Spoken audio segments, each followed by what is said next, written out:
Where are my Oreos?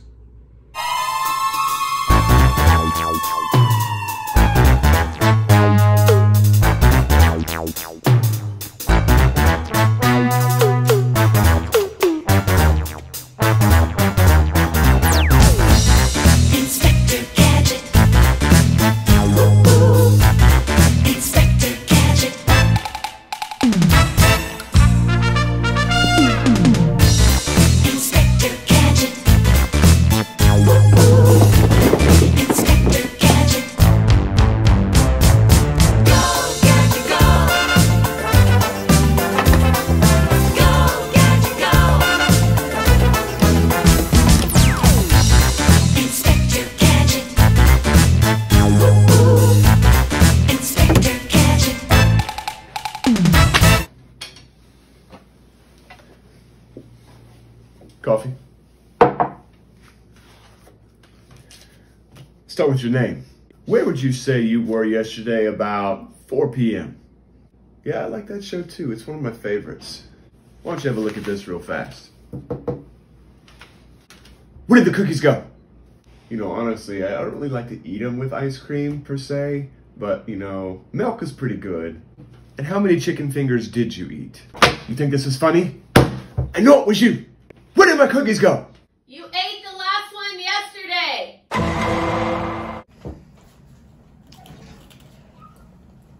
What's up, Rangers? Hope you guys are having a wonderful day. I want to briefly introduce what we're going to be talking about on Wednesday because we're not going to be together in class because the juniors are taking the SAT at school. The ACT is going to be next week. The SAT at school on Wednesday, which means everybody is going to be asynchronous minus the people who are taking the SAT. So, on Wednesday, you're going to be getting information about different people or different groups who are going to be visiting our hospital while our 11 patients are there.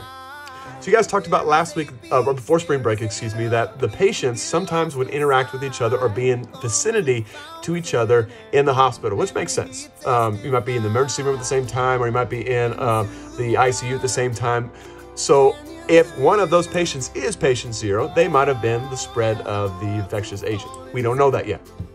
But in a hospital, there is tons of other people interacting with our patients. You have the actual specialists like the radiologists, the x-ray technicians, the custodial staff, people who are bringing in new supplies like the bandages, the IV tubes, the new gloves, food, all those people, the kitchen staff. And then you also have in our hospital the therapy dog handlers. People who are in our hospital longer than 3 days have the option to have a therapy dog come visit them, or a cat or a guinea pig. Why? Just get a dog. It's cool.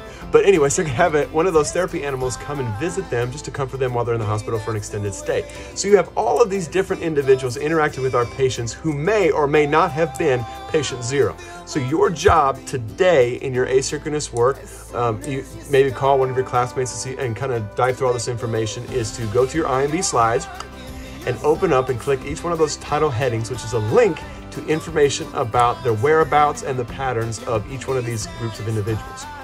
Then at the very end, come up with a conclusion of what you think is the source, not the actual infectious agent, but the source of what is causing the spread. Maybe it's one of the dog handlers. Maybe it's one of the hospital staff workers. Who do you think, or what do you think is causing the actual infectious disease to start and spread? Then we'll come back on Friday and I'll give you guys just a little bit more information about a little more information to the puzzle about what the actual infectious disease is, the actual agent. Is it a virus, is it a bacteria, prion, what, all that stuff. But today you're going to be just trying to figure out who is actually starting the spread and where is it coming from. Other than that, hope you guys are having a wonderful, wonderful day. I will see you guys on Friday. As always, make good choices. Go Rangers.